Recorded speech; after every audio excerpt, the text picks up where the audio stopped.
Hey guys, it's Miranda at Sunshine and Grace. I hope y'all are having a great morning, and today I just want to show you a little project that I was doing last night. It's a little bit of a mask make that I saw. I believe it was Melina at Scrapping with me do, and this is just my take on it. She called them wonky flowers, I think. I was calling them scrappy roses, because to me they look like roses, and they literally are my scraps, leftovers that I had from my design team project for August with Rach and Bella Crafts.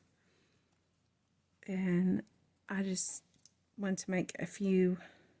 Really, I was just wanting to use up some of the scraps that were on my desk because I hate to throw them away. So I literally just gathered up what was laying on my desk and started making stuff with it. And these little things were perfect. I figured they'll do great in projects to just accent. They'll match almost anything that I work on because I tend to stick in this color palette. That's one of the things that I do love about the Rach and Bella Crafts digital kits is the color palettes, the themes, everything is just very, very me. So I was buying the kits before I was ever on the design team, and I will continue if I ever stop being on the design team because I love them. I mean, absolutely think they are just like the best. So I have two styles. I have these like scrappy roses that are my favorite by far. And then there are these just where I was playing with the round ones, like hole punching them, cutting circles with Cricut, whatever.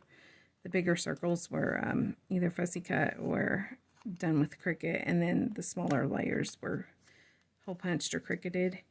And you can see it gives two very, very different looks. Even just placing the circles kind of dead center, like, oh, that's the one I was going to do. Like that one's pretty much centered, and this one's a little bit offset. I like the offset better. It's just more fun. But I was just going to do a couple with you here and, show you how I did it because it literally takes no time. We'll start with the circles because they're the quickest and the easiest. Let me grab the ink. I'd already put it away when I decided to do this. That stain. And we will just do one of the round ones and then one of the crinkly ones. And I'll show you how I put these together. Okay, what I do is I kind of lay it out so that I get my, my idea of what my shapes will look like. Which ones I want to layer up. And I already did that off camera because I thought of filming it after I got this done. I've been playing with my camera setup and had moved it around and wanted to try a new setup real quick. So here's that. I'm going to flip it upside down. Kind of slide it out of my way so I can bring it up in ink. And I ink the bottom layer.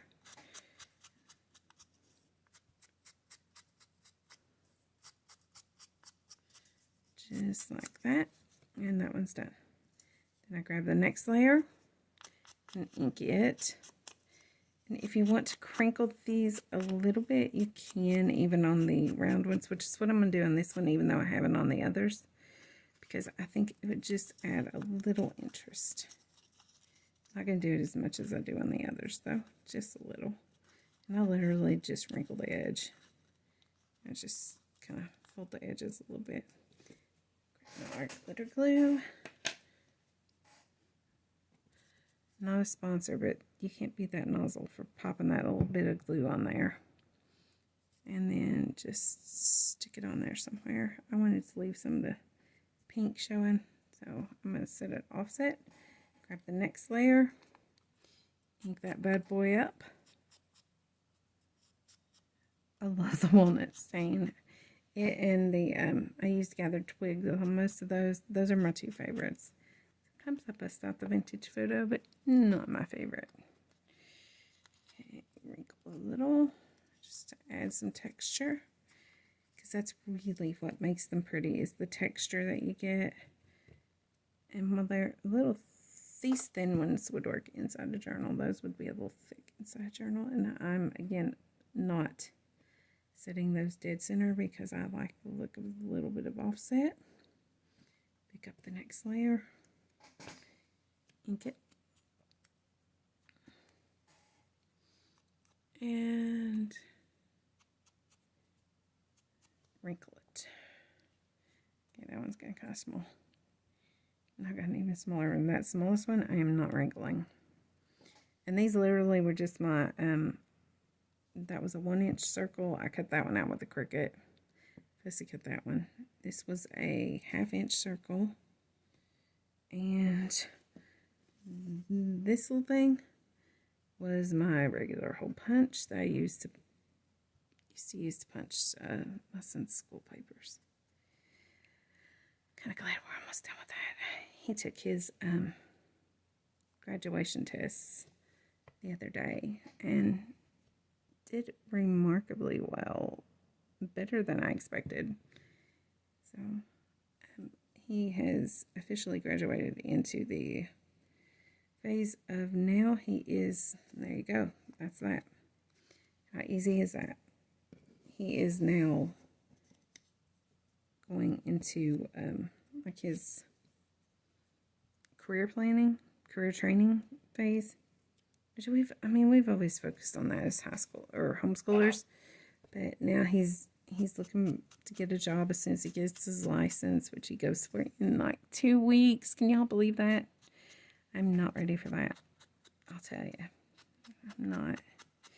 Just the idea of him actually driving by himself without one of us in the car with him scares me. And I don't know why, because he's a great driver. I mean, he really is. He's very good. Like yesterday, he took me grocery shopping. And, I mean, he handled whatever came his way. Even when, I don't know, the kid has had more close calls and more, like, people do crazy stuff on him than anybody I've ever seen. We was coming home yesterday, and this big, like, tractor trailer was on his side of the road, so he had to kind of slow down and lay over to let him pass. And I mean, the guy didn't mean to be, there wasn't that much room on the road. But as that tractor trailer is passing, you can see around it quite well. So we know that the person, when we were like coming up to, there's like a road coming in from like this side, and then we're going this way, the tractor trailer's coming this way. The road's like right here, and there's the tractor trailer. So there's a car sitting here as the tractor trailer comes up past us. That car just goes ahead and or it's a truck really, pulling a boat. Pulls out in front of my son, literally cuts him off. He has to, really, like, lay on the brakes to not hit the guy. Because he waited until the tractor trailer was passed to pull out. And Morgan was just like, yeah, no problem, I got this. He's had semi-trucks literally cross, like, turning in, like, we'll be pulling out of an intersection, and a semi-truck will be pulling in. The trailer literally went over top of the back of his truck bed. Kid's not phased. He hits a buzzard, and it explodes all over him. The buzzard hit him, actually, but... So, yeah, lots of craziness, which makes me wonder, is he going to have, like, a driving record like I used to have? Because, so many crazy things would happen to me. It's like, I hope not. I hope he is more like his dad, but it's not shaping out that way. So here we have you're in the end. This is the third layer. You can see these are just about the simplest things you could ever make. I did make some other flowers out of the scraps from the kit using my flower punch. And if I think of it when I get done here, I'll show you one of those. Because they turned out real pretty too. I mean, real pretty. I didn't like that shape. Now I don't like it even more. Is that one still going to show? Yeah. Get up. Most of these are from the kit. There are a couple like this one's scrapbook paper. And some of that's book page I threw in there just to give some variety and interest. And I had the scraps. It's really just about scrap busting because they breed, I think. They just like multiply like rabbits. It's crazy. And I try to use them up regular, but I still have like bags of them and boxes. And like I'll be digging through something and I'm like, oh, more scraps. Wow. So let's get this done. Almost. And aren't they cute? Now I do take and gild mine with my Avon Dazzle Drops fake gilding paste. And I don't know what I'm going to do when that stuff runs out, because I actually like it better than gilding paste, because to me it's easier to work with. It's easier to get a lighter touch, because I'm not big on heavy gilding, but I like just like, well, you'll see like little hints here and there. And it's, I think, a lot easier to work with. It's more of a liquid than a paste. So, but it's thick, very thick. Just works well. I doubt if it's any cheaper, but I've had a hard time even finding actual gilding paste. Okay, there's that. Now I'm going to show you how to do this. Isn't that just cute? I like that one. It's tiny. I just open the bottle. Usually has a little bit on top. I put just the tiniest amount on my finger, and then just kind of come in and start hitting around on that. Rubbing it a little bit. If I need more, I'll get a little more. I want to add a little more of a pop somewhere or something. And there, that's it. It's done. He's done. And he's easy. Alright, that's it. I don't think you could find an easier little scrap buster that turns out that cute. Because, I mean, are those not adorable? I mean, just look at them. Even the circle ones are growing on me.